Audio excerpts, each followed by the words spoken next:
First Corinthians 7. How many of you have been enjoying the family series? Now understand this, just because we hit certain, I like that, wait for them. Just because, turn this down some, just because we may be hitting parts of the series that you feel is you're not familiar with, or I'm married, so they're talking about unmarried, or I'm unmarried, they're talking about married, you can gather from all of it. Yeah. So don't turn any parts of it off. And I believe we are really looking at this through the lens of grace more so than ever before. And I'm understanding and I'm loving the fact that people are embracing the Pauline gospel or the revelation of Jesus Christ.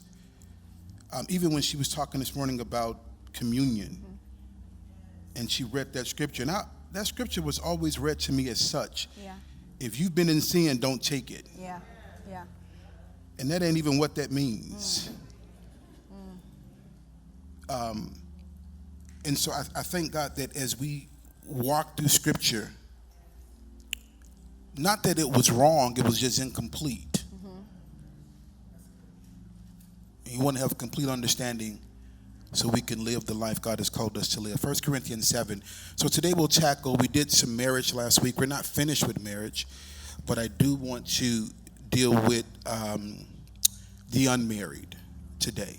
How many of you are unmarried in the house? You're unmarried? Okay, how many of you are married, but you acting like you unmarried? Okay.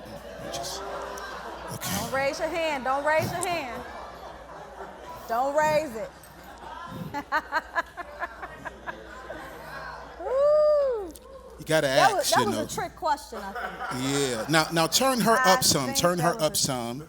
Turn her up some. Even this lesson, I believe that the married, unmarried, everybody can kind of gather some life points from it, some life direction, some life tips.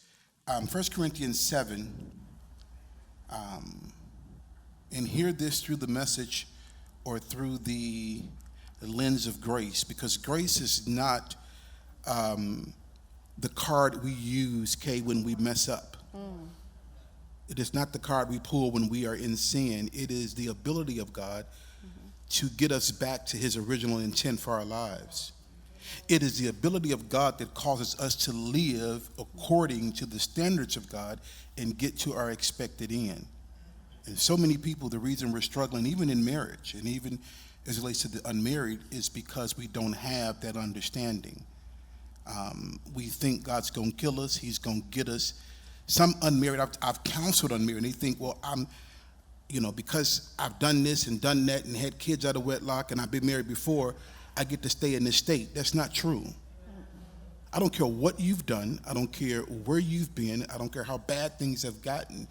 You got to look at the scripture and see yourself as God sees you through the finished work of Jesus Christ and not based on what you've done.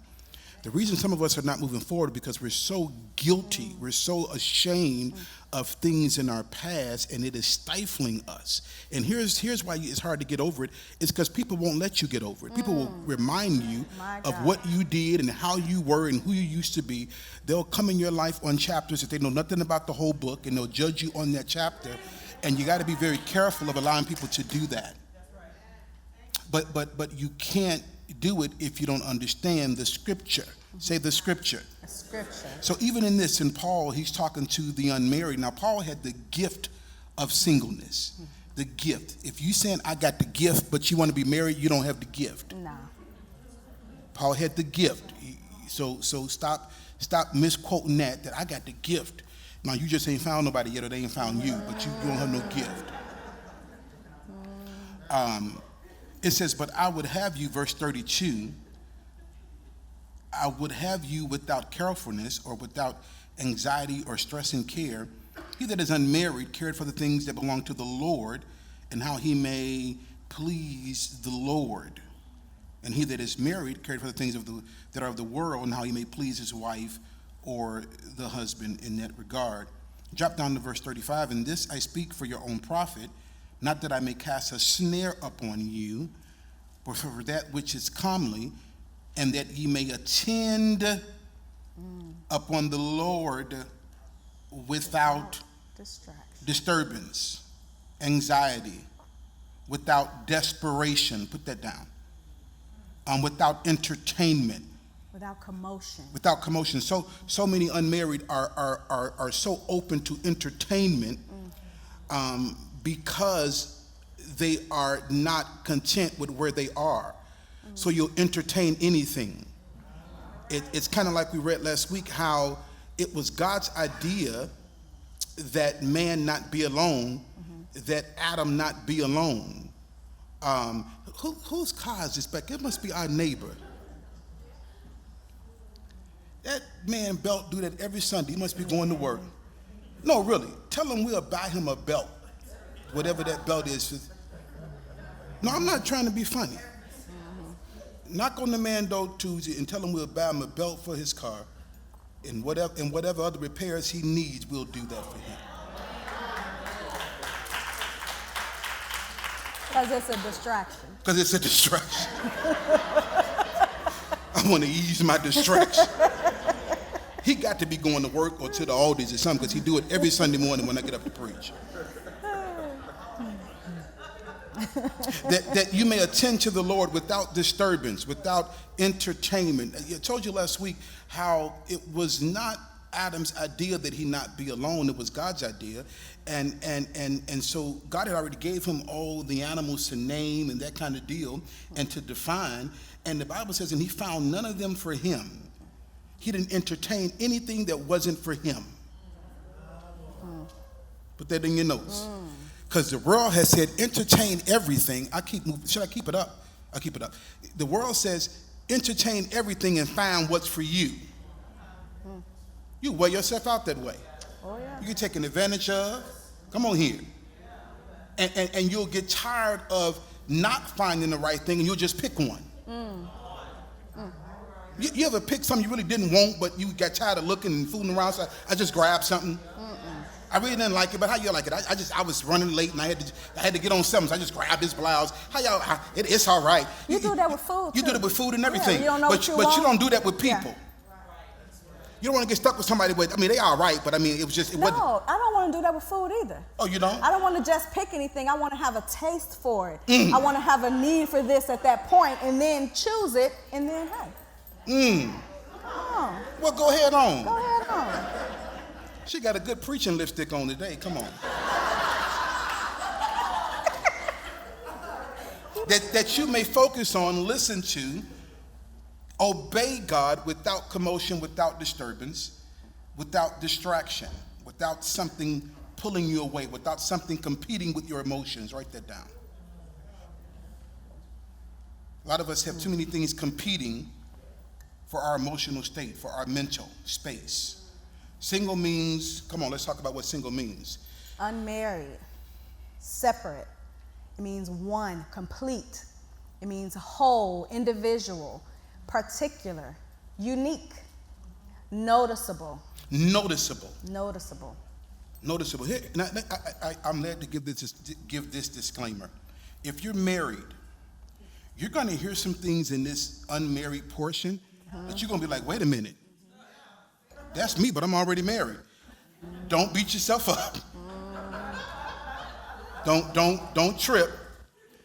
Just allow God to work this thing in you. No, really. Because it happens every time. You're like, wait a minute, I'm already married, but what he's saying makes sense. Because we should have been single before we got married. The reason some of people are not married is because they're not single yet. Single don't mean I don't have anybody. It means I'm whole, I'm complete. We're going to talk about it in a second. Because write this down. Singleness is the most important state of human development. Write that down. Even some who are now divorced, you get a do-over. Because there's some T's you didn't cross and I's you didn't dot the first time around, and you get it now. And you're coming into yourself, and you're understanding your purpose and understanding your calling and the gift of God in you and your assignment in the earth and who you are, and you've dealt with your esteem, and now you're better for somebody else even the second time around. Because one thing you don't get married to do is to fill voids or to become healed. You don't do that. So singleness is the most important state of the human development. It is a foundation. It is the foundation of God's design for human family. It starts with you being single. It doesn't start with you being married. Adam didn't come here married. He was single first. He was whole. He knew who he was. God gave him charge. He gave him assignment. He spoke with him. He walked with him. And then he says, now you're ready, because you were never meant to be alone anyway. Yeah. It started with one man, Adam. One man, Adam. He didn't just give Adam a job. He gave him an assignment. Adam knew what his purpose was in the earth. And he was single. He was whole. He was maturing. He was developing. He was walking in purpose. And write this down. Here's what purpose is. It is not, I want to be a singer or dancer. It's bigger than that. It is the instruction from God regarding your assignment in the earth. And we'll be talking about that at Life Track. It starts this Thursday online, so you can sign up today. Purpose is the instruction from God regarding your assignment in the earth. Adam was not interested in meeting Eve because he was whole. You are ready for the presentation when you don't need one.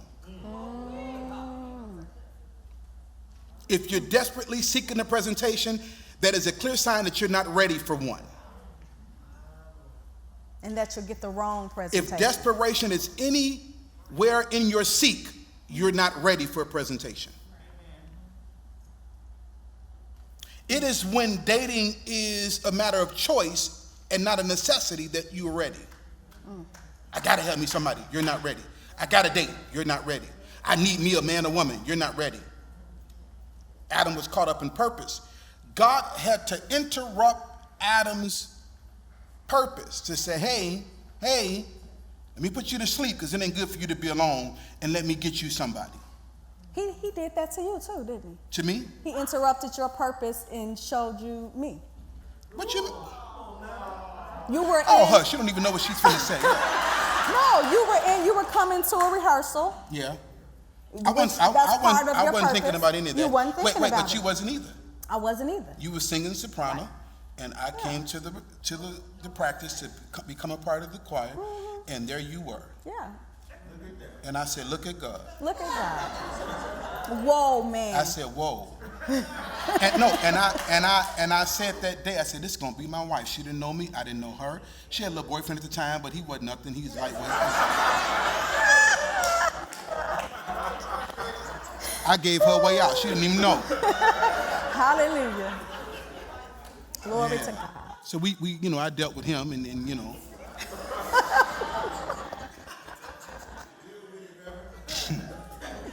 and about a year or so later, we were married. Yeah. And here we got 25 years later. Yeah. But now it doesn't mean that what I'm teaching you was not our portion. That's right. Because it wasn't. No. I was not content with myself. I didn't know a lot of purpose at that time. I just know I loved this girl. She was pretty. I wanted to get married. As a matter of fact, I was trying to fill some things in my life. She was trying to fill some things in her life. We were young. We didn't think through a lot. We didn't talk through a lot. We talked through some, but not a lot. And we didn't just jump in, but I knew I loved her. We made a decision that this is forever. Right. But we've been walking through all of what I'm teaching you in all these series since then. Because we didn't have it. We didn't have it. I wasn't whole when I got married. Yeah, me neither. I wasn't single when I got married. I wasn't content when I got married.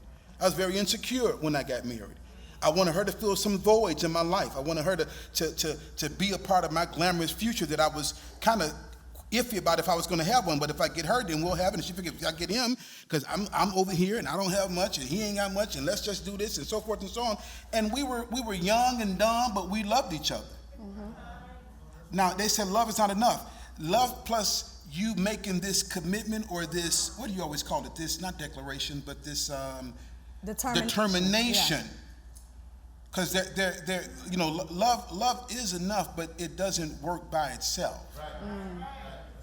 Love has to be demonstrated. And we've been going through 25 years of demonstration, 25 years of becoming, and one of the hardest things to do is to become single while you're married. Mm-hmm. I just said something right there. Yeah. It's to become single while you're married. To backtrack and do something you should have done before you got married. A lot of your issues in marriage is because somebody's not single. They're looking for their wholeness to come from you. Yeah. And you can't be whole if you don't know who Yeah, and you're not responsible for that. You're not the healer. You can't deal with him or her past. You can help walk them through it. Mm-hmm. You can be there and love and demonstrate patience and kindness, but I can't heal you.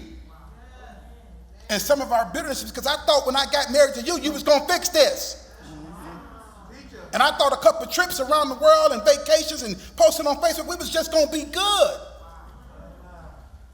And the folk don't know that I'm posting, but I'm still hurting. Y'all quiet up in here. Come on, say, I'm okay with me. Say it real loud. Look at Philippians chapter 4, verse 11, amplified. Let's read that, London. Now that I am implying that I was in any personal I'm sorry, Philippians 4, not that. 11 in the amplified. Okay, go ahead. Not that I am implying that I was in any personal want, for I have learned how to be content, satisfied to the point where I am not disturbed or disquieted in whatever state I am. Ask yourself this question, married or unmarried, am I content? Ask yourself, am I content? Am I content? Am I free from anxiety? Am I fulfilled? Am I happy? Am I satisfied? Am I satisfied? Am I accomplishing things I wanted to accomplish? Or is life a little bit boring? Is there some pockets in my life? Don't give me the spiritual answer. I told my wife last week, we sat down and I talked, and I says, I thank God for where I am, but there's parts of my life and pockets of my life that are boring. And I'm not fulfilled. Because people look at where you live and what you drive and what you wear, and they look at the outer and think, well, you must have it all together. Stop comparing yourself with people. Yeah. You have no idea about where people are. You only judge them by the outside and what they tell you. Because life is seasons and it's cycles and it's shiftings. There's continual shiftings in life.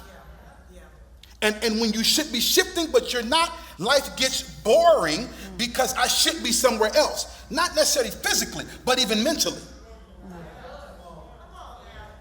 I should be attracting something else. I should be producing at a different level now. And when you're not doing that, you're like, wait a minute, it tampers at your fulfillment. So you can be fulfilled over here, and fulfilled over here, and fulfilled over here, but not over here. This guy can be greatly fulfilled when he's playing this organ, and I think he is. I just want to slap him. He can be greatly fulfilled, but there can be other pockets of his life. He's like, this is like blah, like what's going on here? And you shouldn't have to always run to that one thing that you love to find fulfillment. Life should be fulfilling. Life should be fun. Life should be happy. Not just when you're on vacation, not just when you're playing the organ, not just when I'm preaching. Everything should be fulfilling. When I'm at the laundromat, I should be fulfilled. If I'm single, I'm fulfilled. If I'm married, I'm fulfilled. If I'm divorced, I'm fulfilled. Because I'm living the life God intended and letting him work things in me and out of me all the time. And we have these pockets of fulfillment. That's why you say after vacation, you post on Facebook, now it's back to life. Back to reality. Back to reality. As if vacation ain't life. Every part of your life should be fulfilled. Whether you got to wash and dry in your house or you got to go to the laundromat. If I got to wash and fold at the laundromat, I'm just as fulfilled as I'm going to my basement. And your fulfillment shouldn't be, I can wait till I get me a house and my own washer. You should be fulfilled right where you are. Are y'all getting this? Yeah, that's good. And so this contentment part is not just for the unmarried. It means I'm focused. Listen, it doesn't mean, write this down, that I don't want a man, I don't want a woman, I don't need nobody. It simply means this, that I'm focused on maximizing the grace, the gifting, and the potential God has placed inside of me, which brings me great fulfillment and great joy. And if by chance a man come and say, hey, boo, what's your name? If by chance Lucius walks up on me and said, what's your number? Thank God for that. But if he doesn't, if she don't think I'm cute, or he don't think I'm cute, or what, it doesn't matter, because I am focused on maximizing the potential God has placed inside of me. I'm focused on trusting God's plan for my life and that it will prevail. And then when you are focused and you're focused on maximizing the grace and the gifting and potential, you won't accept anything. You won't accept anything. You won't accept that from the enemy. See? when he comes to you, because the enemy is coming. You want to say, hey, you focus, and you got you know how the horses have the things on the side, so they're just focused. When you as a single, as unmarried, are focused, don't think the enemy's not going to come at you. It's like, oh, you focused on the word, let me see. Psst. Hey girl, he gonna psst.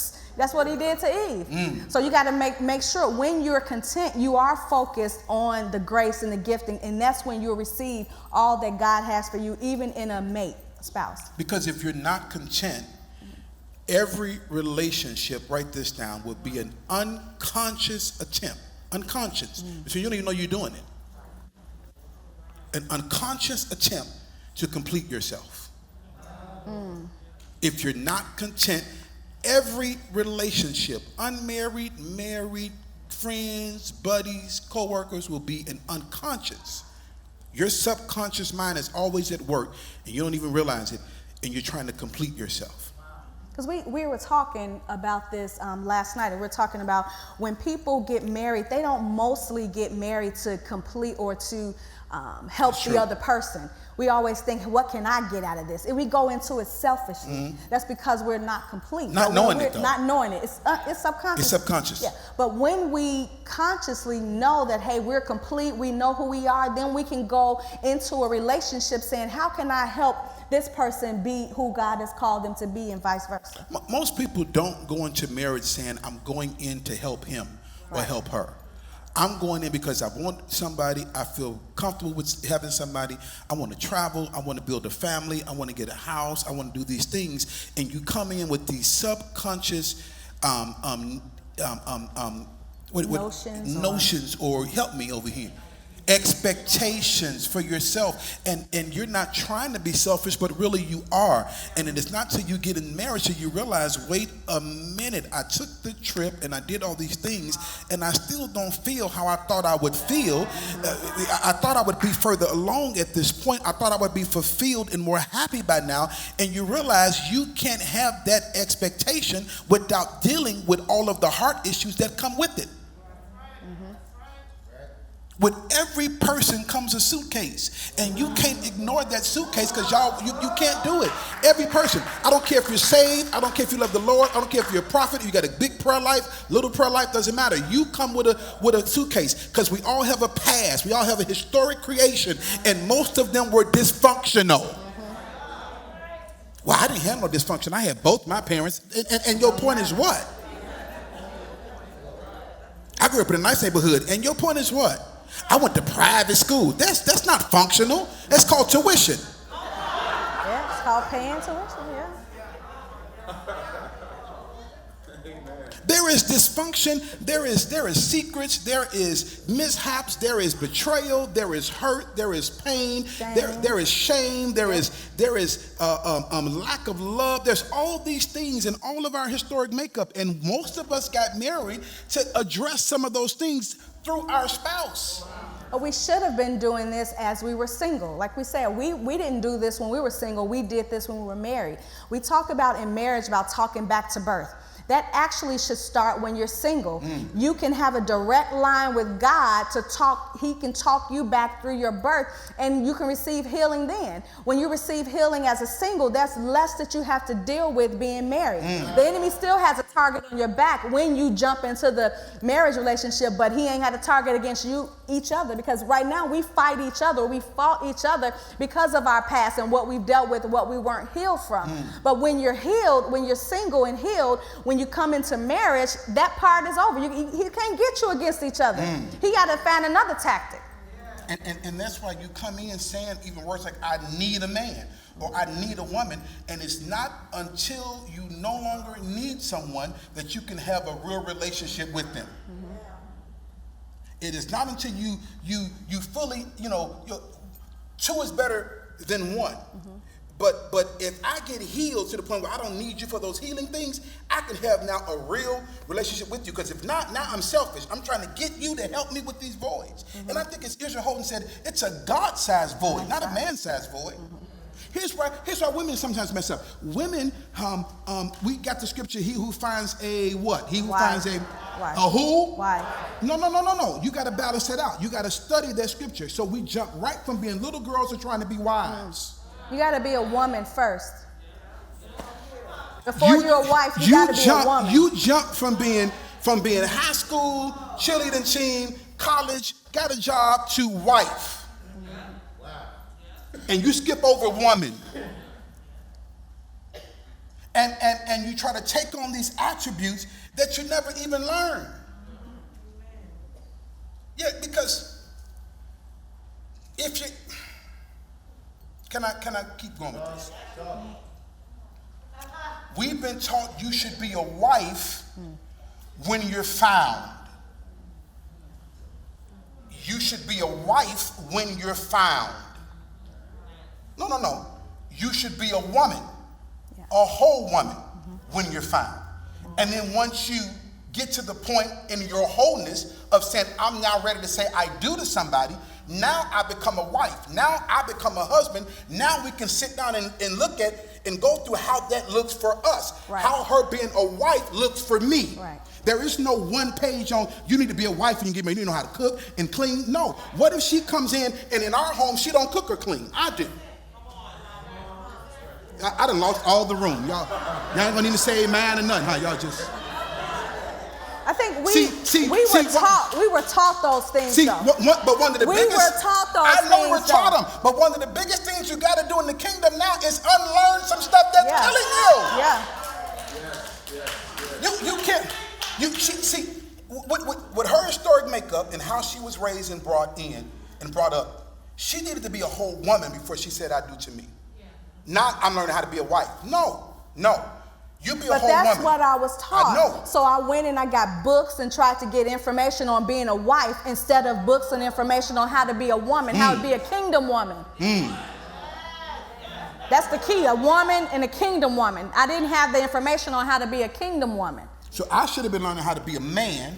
You learning how to be a woman. And then we come together and say, I do. And now we sit down and say, now how does this wife and husband thing look for us? And we get in trouble as married couples when we take just the generality of a woman is supposed to do cook, clean, have the babies. And then the man is supposed to take, take out the garbage, pay the bills and this. We get into trouble when we only go with those definitions. And that's why what you just said was key. You have to come together as a man and as a woman in marriage and say, how does these roles look for us? What does me being a wife look like? What does you being a husband look like? Like you said, I could be the breadwinner. So that's me going out, making the money, and he can be the one taking care of the kids. It's different from how we were raised and taught. But like you said, we have to unlearn those things. And I don't think it's against scripture. I think we just don't know scripture. Oh, we think we know. And so we walk in ignorance, and ignorance comes from ignoring. When you ignore truth, you walk in ignorance. And you create your own truth about marriage and family and being unmarried. And then you got all these, we are not, listen, if you want to call us experts, that's on you. But when we mess up, I don't want to hear nothing from you because I'm not an expert. I'm walking through this and sharing with you our journey. Yeah. Well, I thought y'all was, no, that's what you thought. You had unjustified expectations of us. Listen, we are married. We are human. We deal with each other every single minute of the day. And sometimes it ain't nice. Our home, we're going to have our kids sit up here one week and we're going to talk with them with a therapist because sometimes it ain't pretty. Sometimes it ain't cute. Sometimes it ain't, oh, Pastor Reggie and Pastor London. Sometimes it is get your so-and-so out of here right now before I break your neck. Not me. You ain't breaking my neck. Okay, I lost all the room.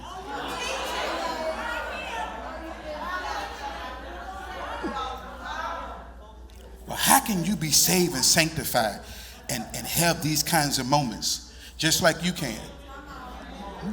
Because we all have those moments. I said we all have those moments. And we're all growing and developing and getting better, but you all have those moments. If you don't have those moments, call the church. I'll let you preach next week because you may be better than us. How we deal with those moments. How we deal with those moments. And the choices that we make in those moments is what matters. And sometimes we win, sometimes we learn.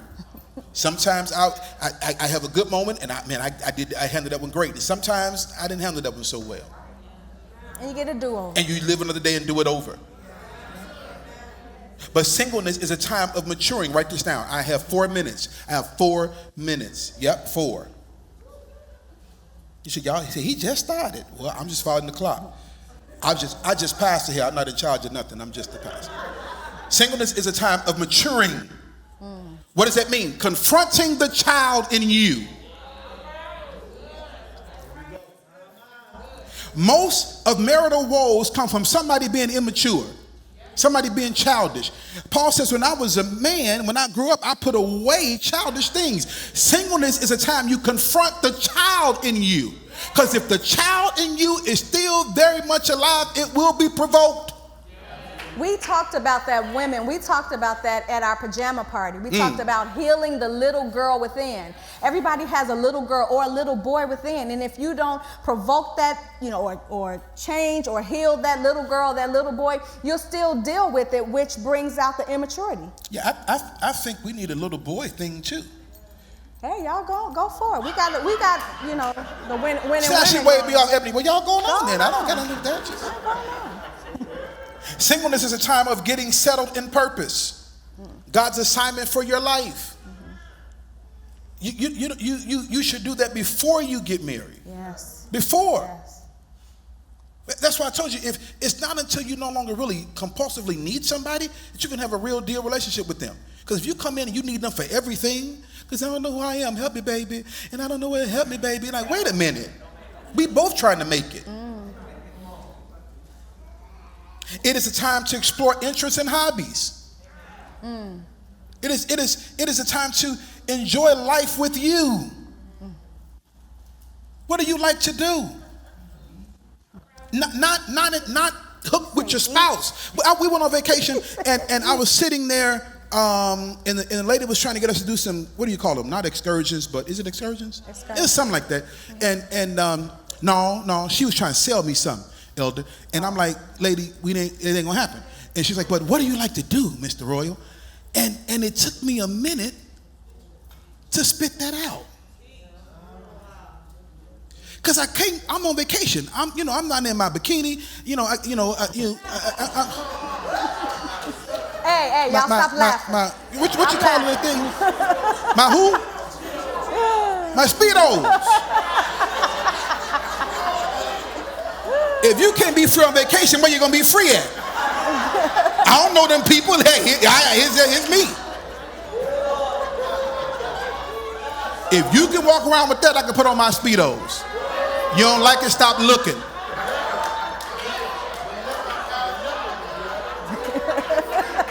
You go on vacation, be free.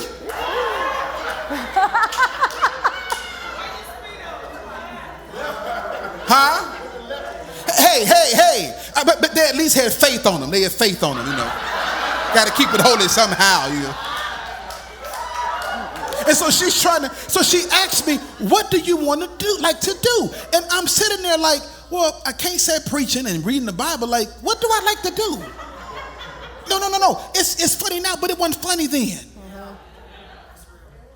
Because sometimes you get so consumed with certain pockets of your life, you think that's it. And the woman says, well, what do you like to do? Yeah.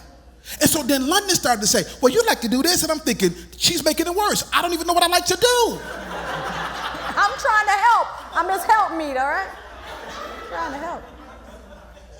And so I've been on this journey of, okay, wait a minute. Let me reassess some things here. And everything is not, because there should be a level of independence even in your marriage. You need some guy days and some girl days. You need some times when you ain't with him or you ain't with her. Well, I don't understand that. Well, you need to understand it.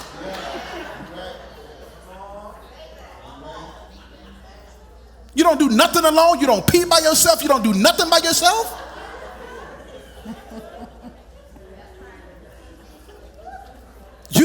time to go and allow God to minister to you. Even Jesus got up. Well, I guess he wasn't married. It's a bad example.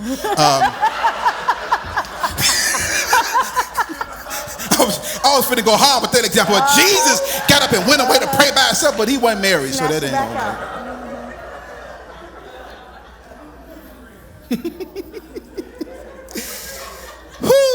Singleness is a time to address your esteem. Your esteem. Knowing your worth. Knowing your value.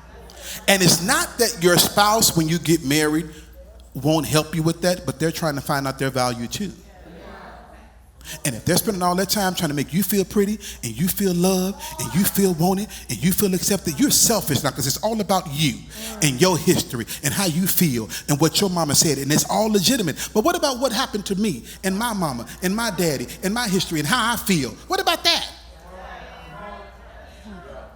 Don't be selfish. Self-centeredness and self-serving has taken over our world. Yeah. You got to just step and say, hey, this ain't about you. Or it ain't all about you. How about we both walk through our pain together? They told Effie, and I think I done watched Dreamgirls like 14 times this week. Like, you have. She said, but I got pain. They said, Effie, we all got pain.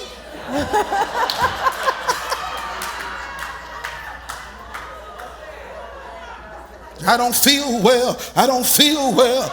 They said, Effie, we all got pain. Y'all can tell he just watched it last night. It's fresh. You lying. I've never been so thin.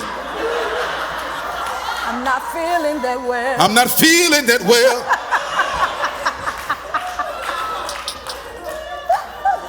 Oh, I watched it with him too.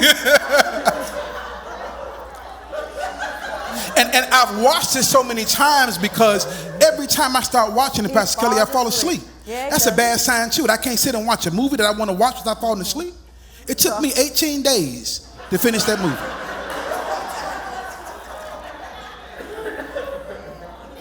It ain't nothing like falling asleep, but I'm saying I wasn't asleep. You just lying. You was asleep. Yeah. I got the pictures to prove it. Yeah, she taking videos of me while I'm asleep. Oh, I got a lot of pictures. I got you though. I got you. We both can play. Okay. Yeah. Now, when you allow someone else to tell you your worth, you are really being cheated. We have to go to our Creator, which is God, to let us know what our value is or to know our worth. So even during this time of singleness, focusing in on God and allowing Him to let you know, hey, this is why you're here. This is what you're worth. This is what your value is. You'll get the full benefit of it. Whereas when you get married and he mentioned when you're trying to say, hey, baby, help me with my value, help me with my worth.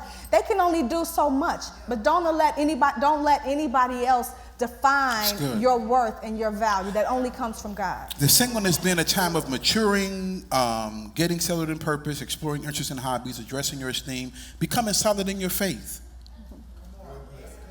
Becoming, getting your walk. Because if your walk with God ain't strong and you start dating, it's a wrap. Oh, yeah. Because they will end up above God. And if they walk ain't with God, and don't let them not have a walk at all. Yeah. Singleness is time to learn how to be alone, how to be satisfied with you. I ain't talking about no weird stuff. I'm just talking about it. Cause see, I ran me a bath and then I had hey. You about to go into something else now. Did you hear that in the spirit, or you just? I'm just telling you what I know. Okay. And so you get to do all of these things, listen, without the disciplines of marriage. Because once you get married, it's a different ball game. You got to come home. It's not about your spouse got to know where you're at. You can't just get in the car and say, I'm going to eat. You got to go through the whole, what you want to eat. I don't know. Whatever you want to eat. Well, let's eat this. I don't want that. Well, whatever you want. I don't matter to me. Just pick some. I picked some, but I don't want that one. What you want? It don't matter. Just go somewhere. Like, hey. Yes. Sometimes when we ask what you want to eat and you say something and you say no, I be like, well, I'll just say for us.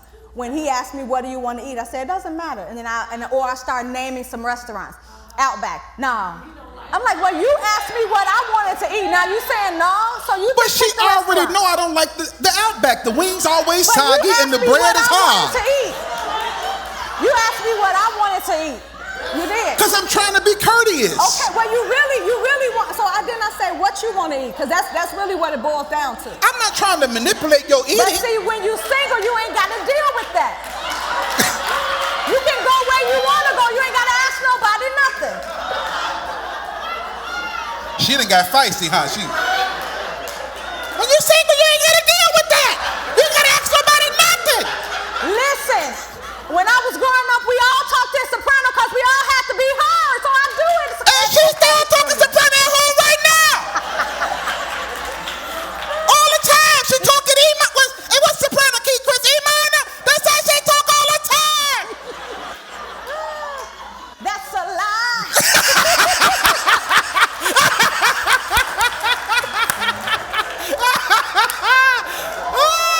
Okay. Woo! All right. Oh my goodness. You get to do all these things without the discipline of marriage, because once you get married, it ain't about you. It ain't about you. I just don't understand why everybody got to know why I'm at. Well, you shouldn't have got married then. If I go to the Jewel, let's say I'm running out here to the Jewel to get some ice cream. If I get there and they ain't got the ice cream that I want, I'll call back and say I'm going to stop by the Mariano's now, see if they got it. I ain't just out driving around. I wonder where he at. It don't matter where I'm at. No. Everybody knows where everybody goes. Why they can't know where you going. Now, some of these things happen in marriage. Yeah. If you dating, you gotta assess that. Because we're doing too much things in these dating years that gets us caught up like we're married already. That's called playing house. And the thing about playing house is, because we played house when I was growing up in the backyard, but every day I had a different wife. Right. Who gonna play today? This is gonna be my wife today. Mm-hmm. So playing house is not beneficial. No. Dude laughing. He know. You get to pick you a new wife because the one yesterday, her breath was stank or kind of like her outfit. So Riri gonna be my wife today. Huh? She can't do it today. Her mama right. Or she couldn't come outside today. So I get somebody else. Say, I'm okay with me. And I'm out of time. Give God praise for the word. I gotta stop.